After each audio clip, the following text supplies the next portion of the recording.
호텔방 문이 닫히는 순간 정혜숙은 자신이 돌이킬 수 없는 선을 넘고 있다는 걸 알았습니다.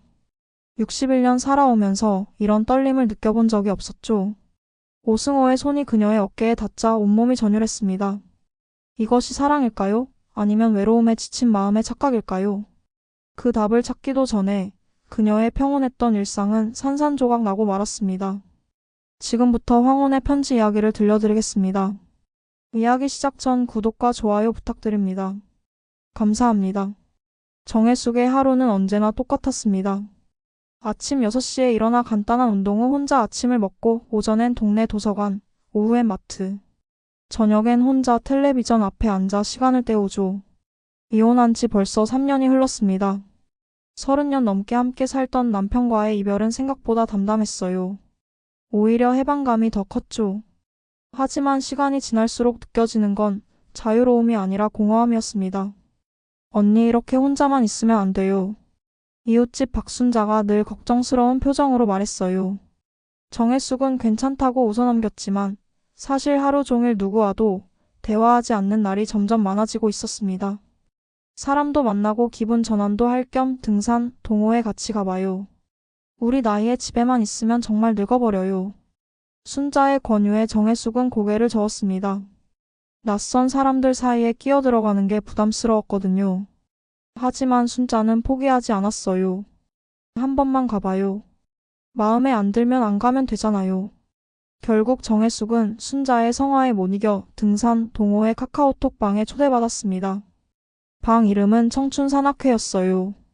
회원은 20명 정도, 대부분 50대 후반에서 60대 초반이었죠. 첫 모임은 다음 주 토요일 도봉산이었습니다. 정혜숙은 스마트폰 화면을 보며 망설였어요. 참가 버튼을 누르기까지 꼬박 30분이 걸렸습니다. 그날 밤 정혜숙은 오랜만에 설렘 비슷한 감정을 느꼈어요. 새로운 사람들을 만난다는 기대감이었죠. 물론 불안함도 함께였습니다. 과연 자신이 그들과 어울릴 수 있을까? 너무 어색하지는 않을까 하는 걱정이 머릿속을 맴돌았어요. 토요일 아침, 정혜숙은 평소보다 일찍 잠에서 깼습니다.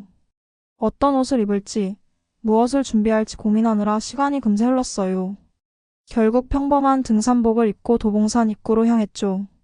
약속 장소에 도착하니 이미 10명 정도가 모여 있었습니다. 순자가 손을 흔들며 다가왔어요. 언니 여기. 순자는 정혜숙을 회원들에게 소개했습니다. 모두 친절하게 인사했지만 정혜숙은 여전히 어색함을 감추지 못했어요. 처음 오셨죠? 제가 옆에서 도와드릴게요. 따뜻한 목소리에 정혜숙이 고개를 돌렸습니다. 키가 크고 인상이 온화한 남자가 미소를 지으며 말을 걸고 있었어요. 회색빛 머리가 단정하게 정돈된 모습이 신사적으로 보였죠. 오승호입니다. 은행에서 일하다 작년에 퇴직했어요. 정혜숙입니다. 잘 부탁드려요. 정혜숙의 가슴이 오랜만에 두근거렸습니다. 언제부터인가 잊고 살던 감정이었어요. 승호의 눈빛이 유독 따뜻해 보였거든요. 등산이 시작되자 승호는 정말로 정혜숙 옆에서 챙겨주었습니다. 가파른 길에서는 손을 내밀어 도와주고 쉬는 시간에는 물병을 건네주었죠. 혼자 계신 지 오래되셨나요? 승호가 조심스럽게 물었습니다. 정혜숙은 잠시 망설이다 솔직하게 답했어요. 이혼한 지 3년 됐어요. 저도 혼자예요. 아내가 5년 전에 세상을 떠났거든요. 승호의 목소리에 약간의 쓸쓸함이 묻어났습니다. 정혜숙은 괜히 미안한 마음이 들었어요. 죄송해요. 괜한 질문을. 아니에요. 이제 많이 괜찮아졌어요. 오히려 같은 처지라서 더 마음이 편하네요. 승호의 말에 정혜숙은 고개를 끄덕였습니다. 정말로 마음이 편했어요. 오랜만에 누군가와 진솔한 대화를 나누는 기분이었죠. 산 정상에 도착했을 때 정혜숙은 가슴속에 오랫동안 잠들어 있던 무언가가 깨어나는 걸 느꼈습니다. 하산 후 동호회 회원들은 근처 식당에서 뒤풀이를 했습니다. 막걸리와 전이 나오자 분위기가 한결 부드러워졌어요. 정혜숙은 평소 술을 잘 마시지 않았지만 오늘은 왠지 한 잔씩 마셔지더군요. 승호는 정혜숙 옆자리에 앉아 계속 말을 걸었습니다. 은행원 시절 이야기, 취미사진 이야기, 그리고 요즘 혼자 사는 이야기까지. 대화가 자연스럽게 이어졌어요. 혼자 계시면 외롭지 않으세요? 승호의 질문에 정혜숙은 잠깐 멈칫했습니다. 누구에게도 털어놓지 못했던 마음이었거든요. 가끔 많이 외로워요. 저도 그래요. 같은 나이대라 그런지 참 마음이 편하네요. 승호가 정혜숙의 손등을 살짝 터치했습니다. 전기가 통하는 듯한 느낌에 정혜숙의 심장이 빨라졌어요. 오랜만에 느끼는 남자의 온기였죠. 술기운 때문인지 아니면 오랜 외로움 때문인지 분위기는 묘하게 흘러갔습니다. 승호의 시선이 계속 정혜숙에게 머물러 있었고 정혜숙 역시 자꾸 승호를 의식하게 되었어요. 다음에 따로 만나서 차라도 한잔하면 어떨까요? 승호의 제안에 정혜숙은 순간 얼굴이 빨개졌습니다. 거절해야 한다는 생각과 만나고 싶다는 마음이 교차했어요. 네, 좋아요. 결국 정혜숙은 고개를 끄덕였습니다. 오랜만에 누군가에게 기대고 싶은 충동을 참을 수가 없었거든요. 집으로 돌아가는 길, 정혜숙의 가슴은 계속 뛰고 있었습니다. 이런 설렘을 언제 마지막으로 느꼈을까요? 아마 결혼 전 20살 때였을 거예요. 40년 만에 느끼는 감정이었죠. 그날 밤 정혜숙은 잠을 이루지 못했습니다. 승호의 미소, 따뜻한 목소리, 그리고 손등에 닿았던 그의 손길이 계속 떠올랐어요. 이게 사랑일까요? 아니면 외로움에 지친 마음의 착각일까요? 정혜숙은 알 수가 없었습니다. 며칠 뒤 승호에게서 연락이 왔습니다. 근처 카페에서 만나자는 내용이었어요. 정혜숙은 괜히 설레는 마음을 감추며 약속 장소로 향했습니다. 카페에서 마주한 승호는 등산복이 아닌 깔끔한 캐주얼 차림이었어요. 더욱 신사적으로 보였죠. 두 사람은 커피를 마시며 자연스럽게 대화했습니다. 요즘 뭘 하며 지내세요? 별다른 일 없이 그냥 지내요. 승호 씨는요? 저도 마찬가지예요. 퇴직하고 나니 할 일이 없더라고요. 승호가 쓸쓸한 미소를 지었습니다. 정혜숙은 그의 외로움이 느껴져서 마음이 아팠어요. 혼자 계시니까 더 그러실 거예요. 혜숙 씨도 마찬가지잖아요. 우리 같은 나이에 혼자 사는 게 쉽지 않죠. 대화가 깊어질수록 두 사람은 서로에게 빠져들었습니다. 비슷한 상황, 비슷한 외로움이 그들을 더욱 가깝게 만들었어요. 영화나 볼까요? 승호의 제안에 정혜숙은 망설임 없이 고개를 끄덕였습니다. 영화관에서 그들은 나란히 앉아 스크린을 바라봤지만 사실 영화 내용은 제대로 들어오지 않았어요. 서로의 존재감만이 강하게 느껴졌죠. 영화가 끝난 후 승호가 말했습니다. 시간이 아직 이르네요. 어디 가서 더 이야기할까요? 정혜숙의 가슴이 다시 두근거리기 시작했습니다. 승호의 눈빛이 평소와 달랐거든요. 뭔가 간절한 것이 느껴졌어요. 네, 좋아요. 승호는 근처 호텔로 정혜숙을 데려갔습니다.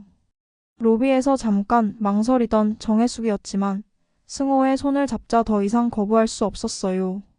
엘리베이터 안에서 두 사람은 말없이 서 있었습니다. 정혜숙의 손은 떨리고 있었고 승호는 그런 그녀를 조심스럽게 바라보고 있었어요. 호텔방 문이 닫히는 순간 정혜숙은 오랜만에 느끼는 설렘과 함께 주책감도 밀려왔습니다. 하지만 이미 돌이킬 수 없었어요.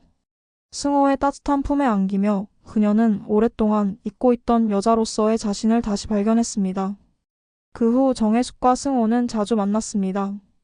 동호회 모임이 있을 때마다 서로의 시선을 주고받았고 모임이 끝나면 따로 만나는 게 자연스러운 일이 되었어요. 정혜숙은 오랜만에 활기를 되찾았습니다. 거울을 보며 화장을 하고 예쁜 옷을 고르는 재미도 생겼죠. 순자가 눈치챌 정도였어요. 언니 요즘 표정이 많이 밝아졌네요. 동호회 가길 잘했죠? 그런가요? 사람들을 만나니까 기분이 좋아진 것 같아요. 정혜숙은 애써 평온한 척했지만 사실 승호와의 관계가 들킬까봐 불안하기도 했어요. 하지만 그보다는 행복감이 더 컸죠. 그런데 어느 날 등산 모임에서 이상한 시선을 느꼈습니다. 몇몇 회원들이 정혜숙과 승호를 번갈아 보며 수군거리고 있었어요. 하산 후 뒤풀이 자리에서도 분위기가 어딘지 어색했습니다. 화장실에 갔다가 돌아오는 길에 정혜숙은 충격적인 말을 들었어요. 혜숙 언니 잠깐 이야기할 게 있어요. 동호회 회원인 김영희가 정혜숙을 조용한 곳으로 데려갔습니다. 영희의 표정이 심각해 보여서 정혜숙은 긴장했어요. 승호 씨 조심하세요. 네? 무슨 말씀이세요? 승호 씨가 언니만 만나는 게 아니에요. 다른 여자 회원이랑도 자주 만난다더라고요. 순간 정혜숙의 머릿속이 하얘졌습니다. 심장이 요동치기 시작했어요. 그게 무슨 말씀이신가요? 김미선 언니도 승호 씨랑 만나고 있어요. 그리고 신입으로 들어온 박정숙 씨도요. 승호 씨가 혼자 사는 여자들한테 접근해서. 영희의 말은 계속 이어졌지만 정혜숙은 더 이상 들을 수가 없었습니다. 온 세상이 무너지는 기분이었어요. 자신만 특별하다고 생각했는데 알고 보니 여러 명 중 하나에 불과했던 거죠. 집으로 돌아가는 길, 정혜숙은 눈물을 참을 수 없었습니다. 택시 안에서 흘린 눈물이 볼을 타고 흘러내렸어요. 승호에 대한 배신감과 자신에 대한 자책감이 뒤섞여 가슴을 짓눌렀습니다. 정혜숙은 며칠 동안 승호의 연락을 받지 않았습니다. 문자와 전화가 계속 왔지만 모두 무시했어요. 하지만 결국 참을 수 없어서 승호에게 만나자고 했습니다. 평소 자주 가던 카페에서 마주한 승호는 평온한 표정이었어요. 마치 아무 일도 없었다는 듯이 말이죠. 그 모습을 보니 정혜숙은 더욱 화가 났습니다. 나만 특별한 줄 알았어요.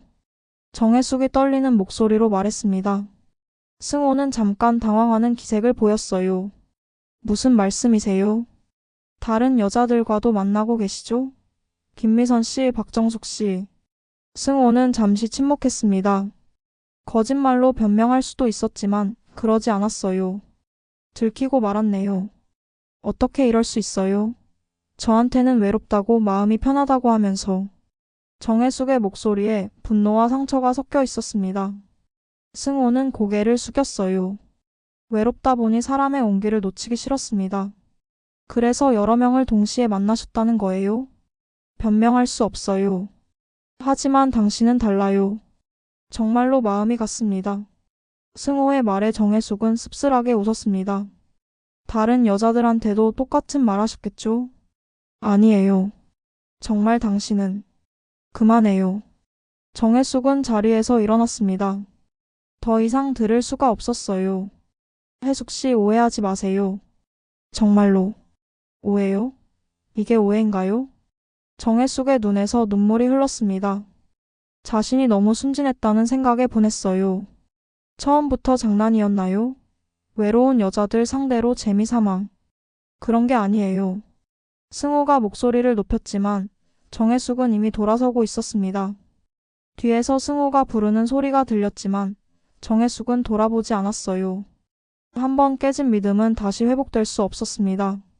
황혼의 편지 이야기들을 계속 보시려면 구독과 알림 설정으로 함께 해주시고 좋아요 응원해주세요. 감사합니다.